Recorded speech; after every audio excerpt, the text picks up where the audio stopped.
नमस्कार, श्री स्वामी समर्थ. लवकरच श्रावण महिना सुरू होत आहे. 13 ऑगस्ट 2026 गुरुवार पासून श्रावण महिन्याला सुरुवात होत आहे. श्रावण महिना हा भगवान शंकरांना समर्पित असलेला महिना आहे आणि या महिन्यामध्ये भगवान शंकरांची पूजा आणि सेवा करण्याला विशेष महत्त्व आहे. आणि भगवान शंकरांच्या आवडत्या सेवांपैकी एक महत्त्वाची सेवा म्हणजे पार्थिव शिवलिंगाची पूजा. पार्थिव म्हणजे पृथ्वी, पृथ्वी म्हणजेच माती आणि मातीपासून तयार केलेल्या शिवलिंगाला पार्थिव शिवलिंग असं म्हणतात. श्रावण महिन्यामध्ये पार्थिव शिवलिंग तयार करून त्याची मनोभावे पूजा केल्यास भगवान शिवाची विशेष कृपा मिळते. म्हणूनच आजच्या या व्हिडिओमध्ये आपण पार्थिव शिवलिंग कसं तयार करायचं, त्याची पूजा कशी करायची, कोणकोणत्या गोष्टींची काळजी घ्यायची आहे आणि पूजा झाल्यानंतर पार्थिव शिवलिंगाचं विसर्जन केव्हा आणि कसं करायचं याची संपूर्ण माहिती अगदी सोप्या पद्धतीनं जाणून घेणार आहोत. म्हणून व्हिडिओ शेवटपर्यंत नक्की पहा. सगळ्यात आधी पार्थिव शिवलिंग कसं तयार करायचं ते पाहूया. पार्थिव शिवलिंग तयार करण्यासाठी आपल्याला स्वच्छ माती लागणार आहे. आता परंपरेनुसार नदी किंवा तलावाच्या काठची माती पवित्र मानली जाते, पण प्रत्येकालाच तिथून माती आणणं शक्य होईलच असं नाही आणि म्हणून तुमच्या परिसरातील एखाद्या स्वच्छ जागेची माती तुम्ही घेऊ शकतात. तुम्ही शेतातील माती सुद्धा पार्थिव शिवलिंग तयार करण्यासाठी घेऊ शकतात. आता माती घेतल्यानंतर त्यामध्ये दगड, कचरा किंवा इतर काही असेल तर ते काढून टाका. माती चाळणीने चाळून घ्या आणि ती स्वच्छ करून घ्या. त्यानंतर त्या मातीवर थोडंसं गंगाजल आपल्याला शिंपडायचं आहे. आता या मातीमध्ये थोडंसं पाणी घालून ती व्यवस्थित मळून घ्यायची आहे.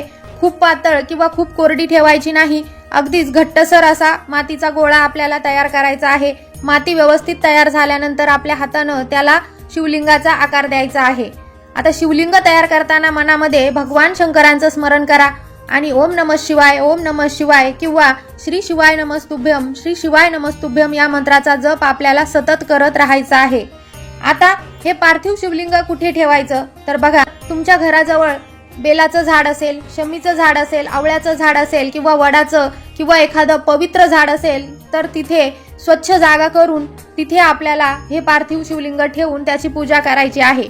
पण जर तुमच्या घराजवळ यापैकी एकही झाड नसेल तर काहीच अडचण नाही. तुम्ही घरामध्येच एका स्वच्छ पाटावर, चौरंगावर किंवा एखाद्या कुंडीमध्ये पार्थिव शिवलिंगाची स्थापना करू शकतात. आता हे पार्थिव शिवलिंग तुम्ही तुमच्या घरामध्ये तयार करून तिथे पूजा करू शकता किंवा तुमच्या अंगणामध्ये जिथे झाडे लावलेली असेल तिथे सुद्धा तुम्ही एखाद्या झाडाजवळ पार्थिव शिवलिंग तयार करून त्याची पूजा करू शकता. आता जर कुंडीमध्ये तुम्ही पार्थिव शिवलिंग तयार करणार असाल तर आधी सुरुवातीला कुंडीमध्ये पूर्ण माती भरून घ्यायची आहे आणि मग त्या मातीवर आपल्याला शिवलिंग तयार करायचं आहे.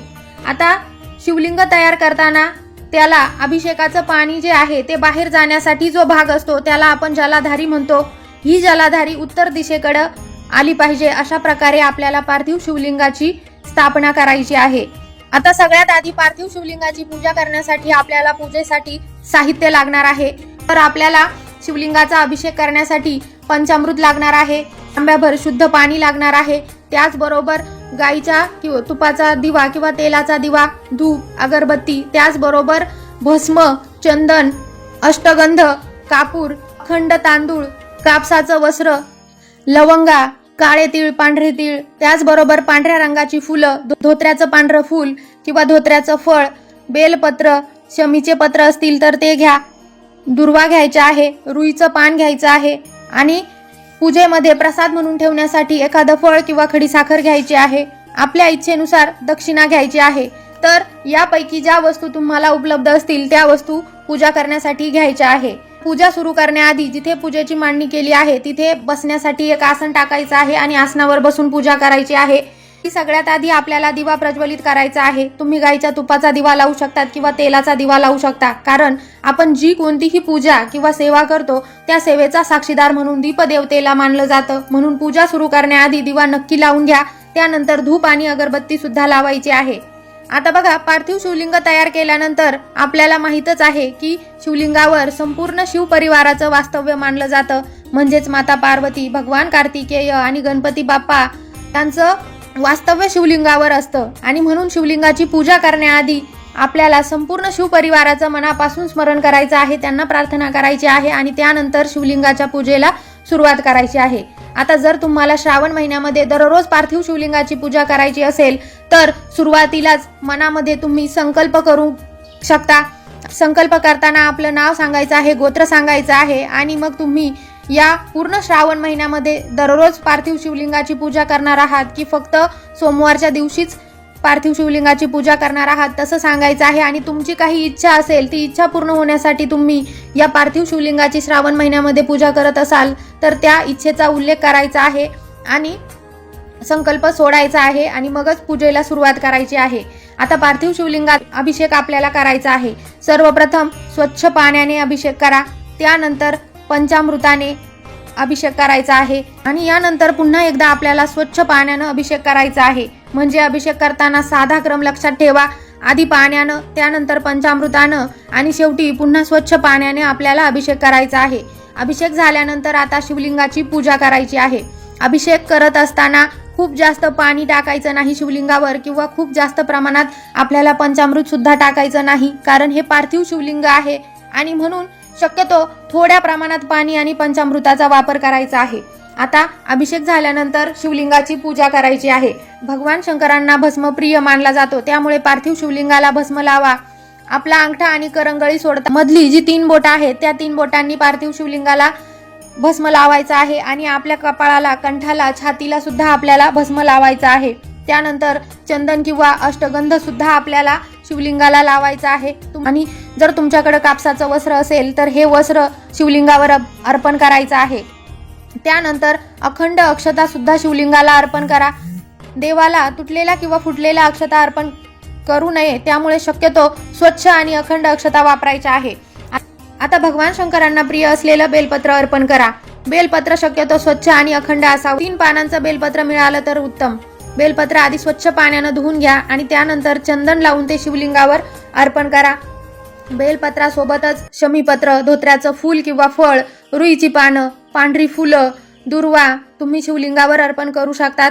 फुलं आणि पानं अर्पण करण्याआधी ती स्वच्छ पाण्यानं धुवून घ्या आणि शिवलिंगावर नेहमी पानं, फुलं अर्पण करताना ती ओली करून घ्यायची आहे आणि मगच शिवलिंगावर अर्पण करायची आहे.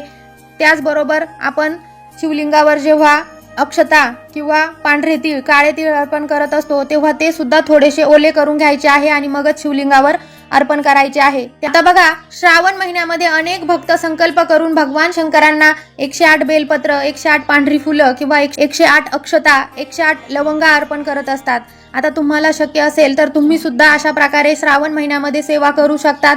तसंच 108 वेळा ओम नमः शिवाय या मंत्राचा जप करू शकतात. त्याचबरोबर पूजा झाल्यानंतर शिवमहिम्न स्तोत्र येत असेल तर त्याचं पठण करू शकतात. भगवान शिवांची 108 नावं म्हणू शकतात. रुद्रपठण येत असेल तर रुद्रपठणही तुम्ही करू शकतात. तुम्हाला ज्या काही सेवा, स्तोत्र किंवा मंत्र म्हणता येत असतील ती तुम्ही म्हणू शकतात. पण जर यापैकी तुम्हाला काहीच जमत नसेल तर फक्त मनापासून ओम नमः शिवाय, ओम नमः शिवाय म्हणत राहायचं आहे. आता भगवान शंकरांना नैवेद्य दाखवायचा आहे.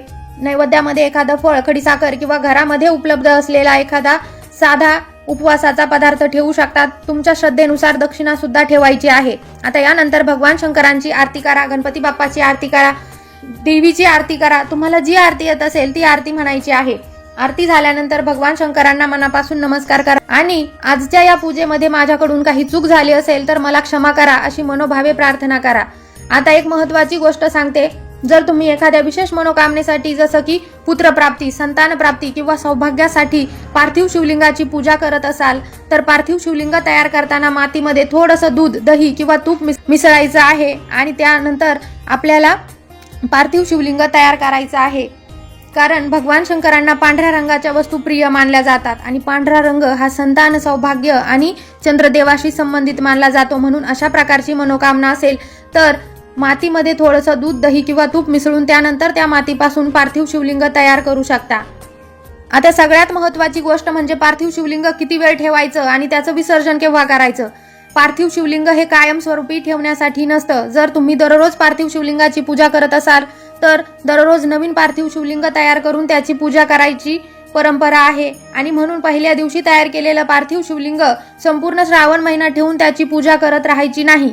पूजा झाल्यानंतर त्याच दिवशी पार्थिव शिवलिंगाचं विसर्जन आपल्याला करायचं असतं. पार्थिव शिवलिंगाची पूजा झाल्यानंतर साधारण अर्ध्या तासापासून ते 1 तासाच्या आत पार्थिव शिवलिंगाचं विसर्जन करण्याची पद्धत आपल्या शास्त्रामध्ये सांगितली जाते. त्यामुळे तुम्हाला शक्य असेल तर पूजा झाल्यानंतर त्याच दिवशी साधारण अर्ध्या ते 1 तासाच्या आत विसर्जन करा. पार्थिव शिवलिंगाचं विसर्जन कसं करायचं ते पाहूया. पूजा झाल्यानंतर लगेच घाईघाईने शिवलिंगाचं विसर्जन करू नका. पूजेचा दिवा शांत होऊ द्या. पूजेमध्ये ठेवलेला प्रसाद घरातील व्यक्तींना खायला द्या. पूजेमध्ये ठेवलेली दक्षिणा तुम्ही मंदिरामध्ये दान करू शकतात किंवा तुमच्या श्रद्धेनुसार एखाद्या गरजू व्यक्तीला देऊ शकता. पूजेमध्ये वापरलेली फुलं आणि पानं कचऱ्यामध्ये न टाकता बागेतील मातीमध्ये तुम्ही टाकू शकता.